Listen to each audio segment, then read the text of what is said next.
Okay, so who's starting to feel great and who is ready to fuel even better? So last week I mentioned a term that quite a few functional medicine doctors, nutritionists, and clean food warriors have been using for a while now. If you were listening closely, then you probably heard me describe some packaged or baked foods as dead foods. I'm sure that you already get the idea that whatever dead food is, it's probably not too good for you, and you'd be right. Dead food is basically food that's been stripped of its nutrients or its beneficial fibrous qualities. You'll know you're certainly dealing with dead food whenever you find the word enriched on the label. Okay, this basically means that food manufacturers, no, not farmers, these are the folks that process your food items, have altered that ingredient to make it more appealing or to allow it to provide a certain texture or chemical property to contribute to the desired end product. So they then add their own cheap and synthetic nutrients back into the product, because what natural food that was grown from the ground doesn't taste amazing after a mad scientist has played with it a little bit? Sounds delicious. Well, foods like flours are even bleached with peroxide or chlorine to make them visually more acceptable. Don't you just hate drinking Clorox with your meal? Now you don't have to. It's baked right in. Okay, gross. So challenge number 3, we're starting to get into it, guys, so let's do this. For challenge number 3, I'd like you to put down the Clorox and pick up that ingredient label that we talked about. If you see the word enriched anywhere on the label, you don't want it, just drop it like it's hot. Don't allow it in your house. Change your lock, change your phone number, because it's time for us to redefine the word enriched now that we know what it means.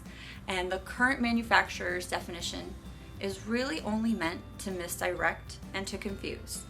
The only relationship that you want with your food is one of transparency, because not one of toxicity, because now you can see through one of the labeling practices' many lies. So sidebar, soapbox here. If you stick with this, you're going to learn a lot. You're going to learn about how boxes, labels, and packaging are all intended to confuse and entice, to misdirect, and to misguide you.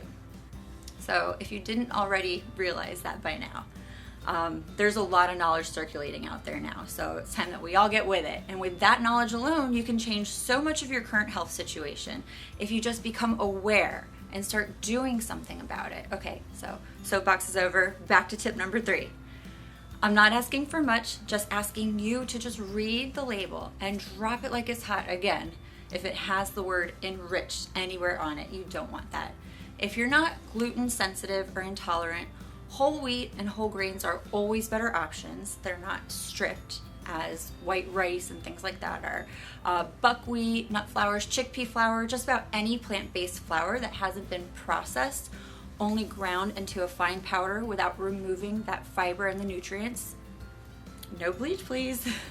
These are the ones that you want to go for. And thanks to the forward health movement directed at the food industry, which responds to trends in consumerism, many more items are hitting grocery shelves with these options. So it's really not that difficult by any means to do this or to find these items. The same thing applies to baked goods and frozen goods, like bagels and muffins, crackers and crusts. Check those ingredients as well. I personally started making my own from nut flours, but when I'm in a pinch, I'm able to find them at the store already made with ingredients I feel safe ingesting and feeding to my family. Now, I work full-time and I have 3 really young kids, so let's just be honest, I'm often in a pinch. So I'm often at the grocery store getting something ready-made, but that's healthful. So that's it for week number 3, guys.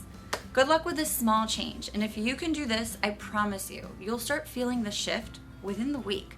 You may even lose a pound or 2. This one requires some accountability, but that's why you're right here. I am positive that you can do it. See you back in week number 4 when we make one more small change and then post the recap and then move forward. Good luck, everyone.